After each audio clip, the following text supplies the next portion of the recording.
This is a quick update. It is Thursday, February 28, 2019. We're trading the New York session. We're looking at the pound dollar, and this is a trade that I recently closed, but I received a few emails primarily because very often we go through different cycles, like the market will go through different cycles where it's trending. Other times it'll stay inside of consolidation. Some currencies break out, some currencies don't. So based on that activity, it's going to determine which techniques I use. And lately, over the past few months, I've been talking about the continuation breakout trade. And the continuation breakout trade, there was a couple of them here on the pound dollar, uh, also on the pound yen. But again, going back to when the market starts to shift and I don't get the continuation breakout trades, then I start looking for other opportunities. So it's like having the right tool for the job, right? You have a toolbox, you've got different strategies, different techniques, different things to get the job done. So in this instance, what I was talking about last night when we were talking about the update, in the update when I was talking about the reversals, this is the 1 hour time frame for the pound dollar. And the reversals obviously is not a breakout, but sometimes they look like a breakout. Sometimes they'll break out of a consolidation range, look like a continuation breakout trade, and then it stalls. It doesn't reach that 55 pip target. You have to be able to determine that it's likely to stall so that you don't get stuck in something that appears to be like a head fake. One of the things that I do is look at the 4 hour and the daily chart to make sure that I'm not running into or taking a or expecting a continuation breakout trade to trend, but it's not going to go any further because it's running into major support and resistance. Sometimes you can't see it on the 1 hour chart, so you have to go to a 4 hour or daily chart and start looking back to the left a little bit further, and then sometimes there's the answer. Now, the other thing that I mentioned, and I got a few questions about this, they wanted clarification, some of my members and subscribers that are watching these videos. I talked about when I get continuation breakout trades, one of the first things I'm doing is thinking to myself, okay, well, is this the first continuation breakout trade? And is it likely to hit that 55 pip target?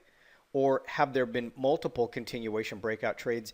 And am I getting in, or is it possible that I could be getting into a breakout at the end of a move where it's just not going to reach that 55 pip target and it's going to stall? So there's a few things that you have to analyze and sort of dissect and do a little bit of research. You have to stop and take a look at this. So when I think about or ask that question, is this the first continuation breakout trade or have there been others?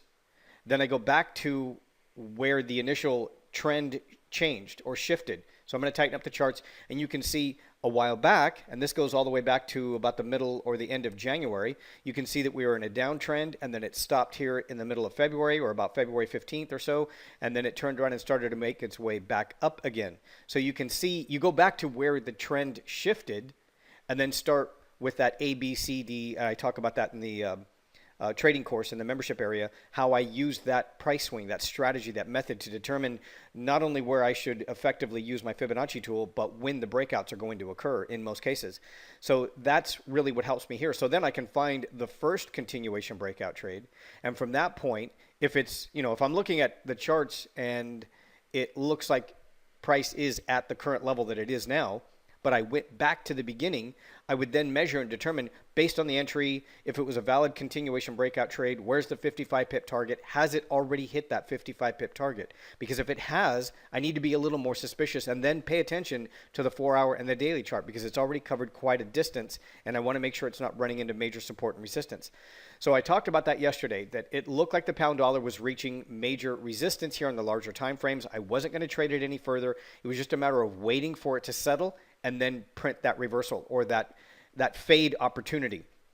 This was not a fade the double zero in my opinion. I mean, it looks something similar, but what I'm looking at is, or using specific indicators that are going to help me determine that I'm truly looking at divergence and I'm seeing that price is beginning to sort of set that retracement. It doesn't mean it's a full reversal and the trend is going to change. Maybe that could happen, right? We could get more information tomorrow. Maybe non-farm payrolls would, give us another break to the downside. Something like that could happen eventually, but right now it just looks like a pullback. And there's a pretty significant, this is the 1 hour time frame, there's a pretty significant low there. There's a few others here. There's one here. There's another. So it really hasn't taken out any of these significant lows just yet, but it is making its way a little bit deeper. So when I take these reversals, I need a target.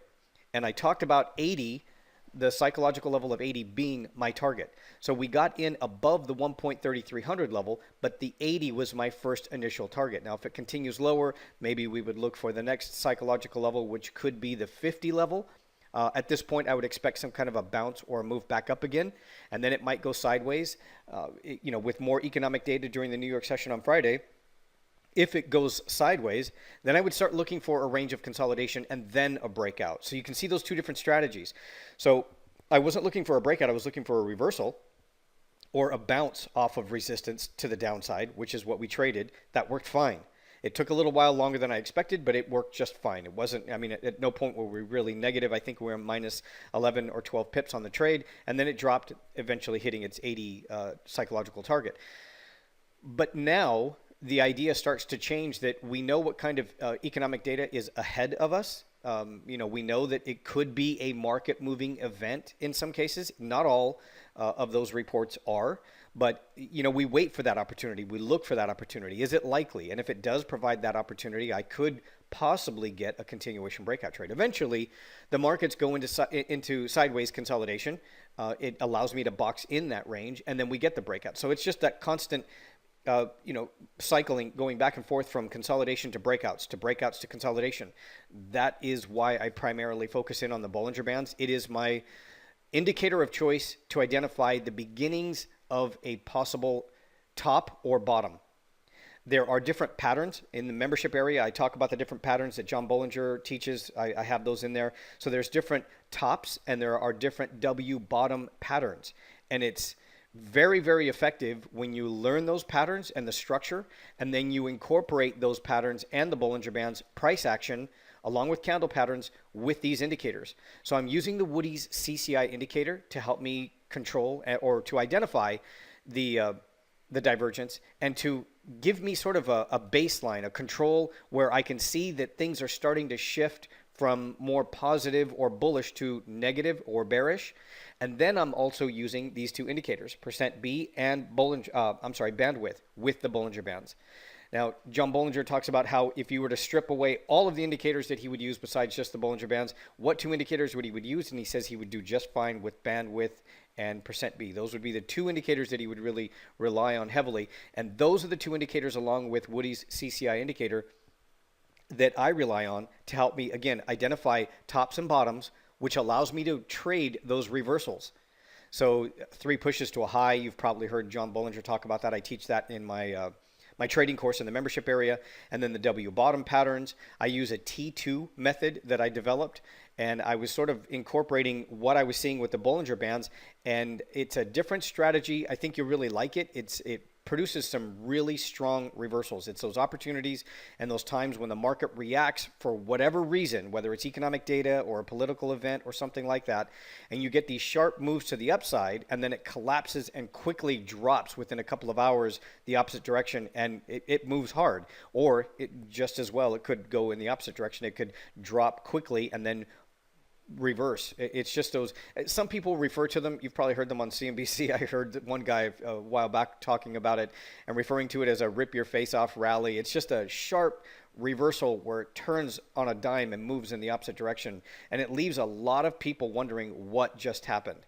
That T2 pattern allows me to not only see it coming, but to trade it and trade it safely and to make quite a bit of money. And I've got a specific target. Again, I always need a target. I can't just, sell just because I see that it's clearing the 00 psychological or something like that. I need specific candle patterns. I need confirmation.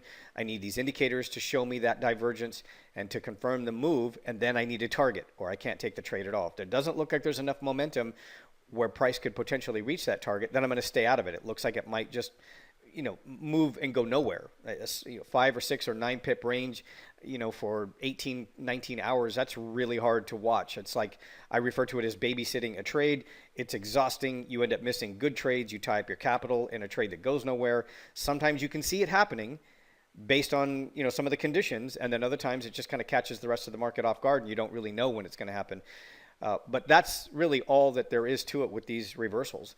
I teach how to use these these indicators with this reversal pattern, and then also when to switch over to start looking for that breakout and then trading the bigger move, which would be the trending move, 55 pips would be what I would expect on a continuation breakout trade here on the pound dollar. So when we get one, I'll certainly trade it. But right now, all we've traded here was this reversal, and I just wanted to explain how I'm doing that, what I'm doing, and then how I shift back to looking for ranges of consolidation.